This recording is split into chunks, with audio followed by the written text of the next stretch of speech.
Russia అనేది communist దేశం. కాబట్టి మన దేశంలో కమ్యూనిస్టు భావజాలపు జర్నలిస్టులు ఎక్కువ ఉన్నారు కాబట్టి విపరీతమైన హైప్ ఇచ్చేశారు. నేను అందుకనే వీడియోస్ జస్ట్ అవసరమైనంత వరకే చేశా. లేకపోతే ఇంపార్టెంట్ ఇష్యూ ఉన్నప్పుడు ఎక్కువే చేస్తాను. నేను తెలుసు నా వీడియోస్ ఫాలో అయ్యేవాళ్ళని. ఎందుకంటే రష్యా ఏమి మనకు ఆల్టర్నేటివ్ కాదు. రష్యా యాక్చువల్గా మనకి దేనికి పనికొస్తుందంటే ఆయిల్కి పనికొస్తుంది. అది కూడా అమెరికా వాడు రష్యా వాడిని ఏడిపిస్తున్నాడు కాబట్టి రష్యా వాడు మనకి తక్కువ అమ్ముతున్నాడు. యూరప్ దేశాలు వాడి మీద ఆంక్షలు పెట్టాయి కాబట్టి వాడు తక్కువ అమ్ముతున్నాడు. లేకపోతే ఇదే రష్యా అరబ్ దేశాలతో కలిసి ఇదివరకు ఆయిల్ ధరలు పెంచేసింది. యుద్ధం రాకముందు ఆయిల్ ధరల్ని వాళ్ళు గుత్తాధిపత్యం చెలాయించాలనుకున్నారు. ఒక్కసారిగా $100, $110, $125కి తీసుకెళ్ళిపోయి ప్రపంచమంతా కూడా ఆర్థిక సంక్షోభం వచ్చే పరిస్థితి తెచ్చేశారు. అదేమంటే మాకు తవ్వకానికైన కాస్ట్ ఎక్కువైపోయిందన్నారు. మరి ఇప్పుడు ఎట్లా ఇవ్వగలుగుతున్నది తక్కువ రేటుకి? మరి కాస్ట్ ఎక్కువైతే అంటే కావాలని నాటకం, ఎక్కువ సంపాదించుకోవడం, ఆధారపడి ఉన్నారు కాబట్టి అన్నట్టు.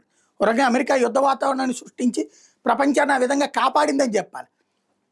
ఇప్పుడు రష్యాకి మన మీద ఆధారపడుతుందా, మనం దాని మీద ఆధారపడుతున్నామా? ఇవాళ మనం దాని మీద ఆధారపడట్లేదు, అది గుర్తుపెట్టుకోవాలి. రష్యా 71వ సంవత్సరంలో యుద్ధం సందర్భంలో అమెరికా యుద్ధ నౌకేస్తుంటే దానికి ఎదురెళ్ళి రష్యా నిలబడింది కరెక్ట్. ఎందుకని? ఆ రోజు 90% మన సొమ్ములంతా తీసుకెళ్ళి రష్యా మొహానే తగలేసాం కాబట్టి. వాళ్ళు ఇచ్చినటువంటి విమానాలు ఊరికినే కూలిపోతున్నా సరే, అనేక మంది పైలట్లు చచ్చిపోయినా సరే, మిగులు సుకోయిలకు సంబంధించి అయ్యే కొనసాగించాం కాబట్టి. ఇక్కడ పాయింట్ ఏంటంటే రష్యా ఆయుధాలు అవుట్డేటెడ్, సోవియట్ యూనియన్ నాటివి. ఇవాళ రోజున కొన్ని ఆయుధాలు ఏమన్నా ఏది S-400 లాంటి ఓకే గుడ్, ఇంకా దానికి ఆల్టర్నేటివ్ అమెరికా కనిపెట్టలేకపోయింది కాబట్టి వాళ్ళ టోటల్ వెపన్స్లో ఒక 20 to 30% మాత్రమే సక్సెస్ రేట్ ఉన్నాయి. అవి మనం కొనుక్కుంటాం. సుఖోయ్ 57 నన్ను అడిగితే అవసరమే లేదు. ఎందుకంటే దానికంటే రఫెల్ పవర్ఫుల్ అని ఆల్రెడీ మన సైన్యం గుర్తించబట్టినే మనం సుఖోయ్ 57 ఎప్పుడో ఇస్తానన్నా వద్దన్నాం. అలాగే F-35 కూడా వద్దన్నాం మనం. అమెరికా దానికంటే ఇవే బెటర్ అని అవి రెండు ప్రచారం చేసుకుంటుంది. ఇంకోటి, ఆయిల్ తక్కువకి ఎందుకు ఇస్తాము? ఎప్పటికే మేము ఎవరి ఒత్తిళ్ళకి తలగ్గకుండా ఇస్తామంటే ఒత్తిళ్ళకి తలగకుండా వాళ్ళు ఇవ్వడం కాదు, ఒత్తిళ్ళకి తలగకుండా మనం కొంటున్నాం. వాళ్ళకేం ఒత్తిడి? వాడు ఆల్రెడీ ఆంక్షలు పెట్టున్నాడు. వాడిని అమ్మద్దని చెప్తాడు, ఆగుతాడా? ఆడు అమ్ముకుంటాడు, తక్కువగా అమ్ముకుంటాడు. మనం అమెరికా వాడి ఒత్తిడికి తలగ్గకుండా వాడు 50% మన మీద పెనాల్టీలు వేసినా సరే ఆయిల్ని ఇక్కడ కొంటున్నాం అంటే మనం వాడికి మేలు చేసి పెడతాం. అదే సందర్భంలో ఇప్పుడు వాణిజ్య లోటు, మనం వాళ్ళ దగ్గర నుంచి ఆయిల్ కొంటున్నంత రీత్యా మన దగ్గర నుంచి ఆడు సరుకులు కొంటలా, చైనా నుంచి కొనుక్కుంటున్నాడు. వాడు వాస్తవంగా చెప్పాలంటే రష్యా వాడు చైనా మీద డిపెండెన్సీ పెంచుకుంటున్నాడు.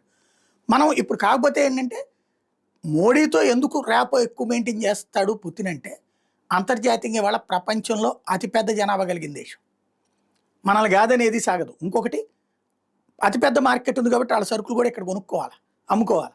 అట్లాగే అమెరికాని కాస్త కంట్రోల్ పెట్టగలిగిన వాళ్ళు, అమెరికాకి 2 ముక్కలు చెప్పగలిగింది అంటే పుతిన్ తరపున మాట్లాడగలిగినోడు మోడీ ఉంటాడు, లేదా ట్రంప్ తరపున మాట్లాడగలిగినోడు మోడీ ఉంటాడు.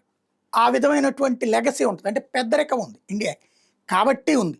ఇక్కడ రష్యా భారత్ మీటింగ్ మంచిదే, ప్రయోజనకరమే, అద్భుతమేమీ కాదు, అలాగని అనర్థము కాదు. ఒక రొటీన్ వ్యవహార శైలి. ఆ దేశాధ్యక్షుడు ఇక్కడికి రావడం శుభపరిణామం, మనోళ్ళు కూడా అక్కడికి పోతుంటారు. కాబట్టి అతిగా ఊహించద్దు దీని మీద.